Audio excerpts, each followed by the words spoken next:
खुदावंद यीशु मसीह के मुकद्दस नाम में तमाम देखने और सुनने वालों को मेरा सलाम पहुँचे। और हम इन दिनों रोज़ों के अयाम हैं, रोज़ों का सीज़न है और रोज़ों के बारे में खुदा के कलाम में से सीखेंगे। आइए अपनी आंखें बंद करती हैं, अपने सुरों को झुकाते हैं और दुआ करते हैं। रब्बुल फ़ाज, हम तेरा शुक्र करते हैं इस खूबसूरत वक्त के लिए और दुआ करते हैं कि खुदावंद इस वक्त हम जो तेरे कलाम को सुनने वाले हैं, सीखने वाले हैं, तो तू अपने पाक कलाम के सीखने सिखाने के सारे अमल में अपने ही रूल कुद्दस की मदद रहनुमाई हमारे लिए कसरत से अता कर। और जितने भी खुदावंद तेरे लोग तेरे कलाम को सीखते हैं, सब तेरे कलाम से रोशनास हों, तेरे कलाम से कसरत की बरक़ात को हासिल करें और इसी तरह तेरे कलाम के मुताबिक अपनी मसीह ज़िंदगी को सेंटिफिकेशन के तौर पे बसर करें। यीशु मसीह के नाम के वसीला से आमीन। रोज़े की अहमियत के बारे में सीखेंगे, फिर हम रोज़े के मायने और रोज़े के मफहूम के बारे में सीखेंगे। इस तरह गाहे बगाहे हम हिस्सा ब हिस्सा इस तरह खुदा के कलाम में से सीखते चले जाएंगे। रोज़ा जो लफ्ज़ है वो बाइबल मुकद्दस में 59 बार आया है और पुराने अहदनामा में लफ्ज़ रोज़ा 37 मरतबा आया है और नए अहदनामे में लफ्ज़ रोज़ा जो है वो 22 मरतबा आया है। और इस तरह से जब हम देखते हैं कलाम मुकद्दस में से तो ये जो रोज़े हैं और ये सालों, महीनों या दिनों की कोई कैद नहीं। रोज़ों में हर एक अपनी जान को दुख देता है। जब रोज़ा रखते हैं तो फिर टाट ओढ़ना, फिर मातम करना, जो कि दूसरे लफ्ज़ों में जो रोज़े का मतलब है ये तौबा का निशान है। और फिर इस तरह से फरीसी जब रोज़ा रखते थे तो वो रूटीन वाइज हफ्ते में 2 रोज़े रखते थे, एक सोमवार का और दूसरा जुमेरात का।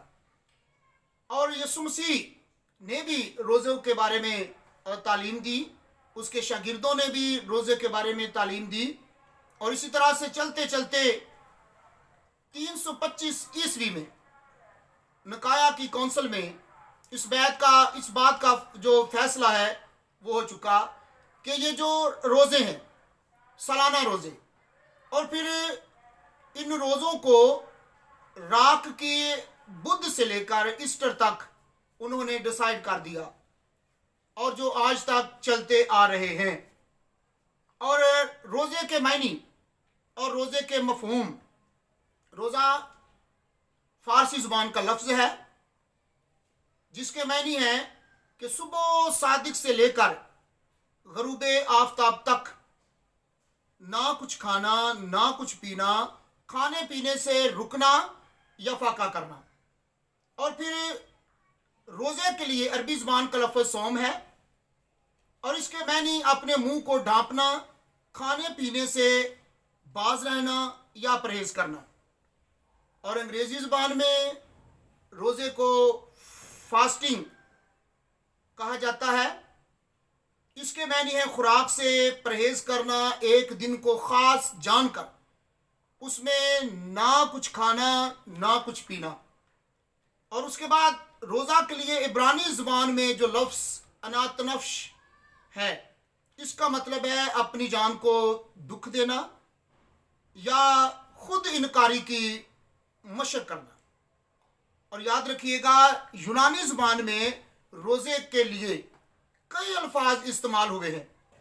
जिस्मानियत की नफ़ी, खुराक से मुकम्मल तौर पर परहेज करना, खाने पीने से बचकर खुदा की इबादत करना, परस्तश करना, खुदा की हम्दो सना करना और उसके कलाम को सुनने के लिए तैयार रहना। ना सिर्फ संजीदगी बल्कि पूरी लगन के साथ खुदावंद के पास आते रहना। रोज़े के मैनी और मफहूम मुख्तसरन जो है वो हमने सीखा। अब रोज़े की इक़साम को देखते हैं कि रोज़े की इक़साम के बारे में भी हम थोड़ा सा आगे बढ़ते हैं। तो 3 इक़साम रोज़े के हैं। हम 3 इक़साम के बारे में सीखेंगे कि पहला रोज़ा जो है वो नॉर्मली है, नॉर्मल रोज़ा। इसमें हम खुदावंद यीशु मसीह के बारे में सीखते हैं मत्ती रसूल का अंजीली बयान उसका 4 बाब और उसकी 2 आयत। फिर इसी तरह से लूका तबीब का अंजीली बयान उसका भी 4 बाब और उसकी भी 2 आयत में यीशु मसीह के बारे में लिखा है कि उसने इतने 40 दिन और 40 रात का फाका किया और उसके बाद उसे भूख लगी, उसे प्यास का जिक्र नहीं।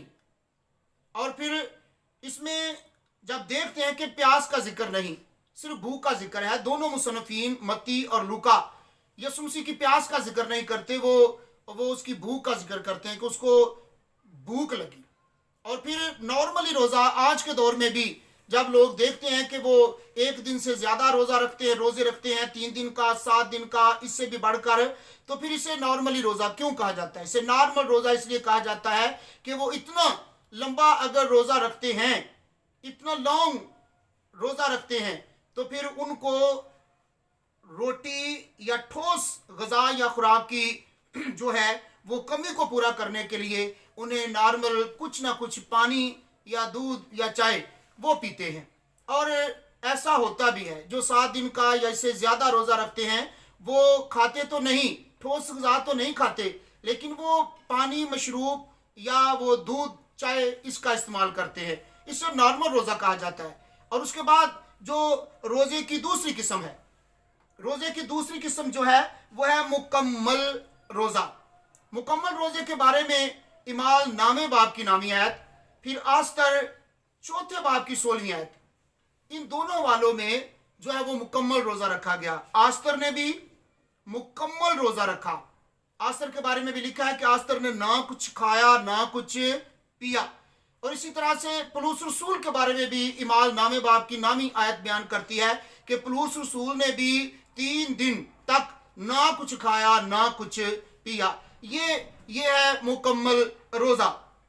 और इसी तरह से जो तीसरी किस्म है रोज़े की वो है जुज़वी रोज़ा, वो है जुज़वी रोज़ा। इसमें हम दानियल 10वें बाब की 2 आयत को देखते हैं, तो वहां पर भी दानियल ने अपनी मर्जी खुदा के सामने जो है वो लेकर आता है। अपनी मर्जी से वो कहता है कि ना मैं गोश्त खाऊंगा और ना ही मैं पीऊंगा, यानी कि उसने मुकम्मल तौर पे रोज़ा रखा। दानियल ने कोई कुछ ना खाया और कुछ ना पिया, और इसको हम कहते हैं मुकम्मल रोज़ा। आस्तर का और पलूस का ये मुकम्मल रोज़ा, और फिर दानियल का जो था वो जुज़वी रोज़ा था, जो उसने अपनी मर्जी से रखा और अपनी मर्जी से ना कुछ खाया ना कुछ पिया। खाना पीना खुदा की तरफ से एक नेमत है। अगर खाना जो है वो हद से ज़्यादा खाया जाए, बहुत ज़्यादा खाया जाए, बहुत ही ज़्यादा, इंतहाई, जैसा कि हमारे बहुत से लोग ऐसा करते भी हैं कि जब उनको कोई चीज़ खाने के लिए मिल जाती है तो फिर वो कहते हैं कि शायद इसके बाद ना मिले, और वो इतना खाते हैं कि वो बीमार तक भी हो जाते हैं। और फिर इस तरह से खाना जो है वो जब हम पर हावी हो जाता है तो फिर उसके बाद हमारी शख्सियत पर बड़ा ही बुरा उसका असर पड़ता है, और खाने का तलक हमारी रूह और जान से भी है। याकूब और सऊ को खाने पीने की वजह से नुकसान उठाना पड़ा। पैदाइश की किताब को जब पढ़े तो वहाँ पर याकूब के बारे में, फिर सऊ के बारे में, फिर उनके जो मोहतरम वालिद थे इसहाक, उनके बारे में भी लिखा है। और फिर जो याकूब और सऊ को खाने की वजह से नुकसान उठाना पड़ा। और इस तरह से इसहाक भी इसलिए सऊ से प्यार करता था क्योंकि सऊ जो है वो अपने बाप को, इसहाक को जो है वो शिकार का गोश्त खिलाता था। इसलिए खाना उतना खाएं जितना आप आसानी से हजम कर सकते हैं।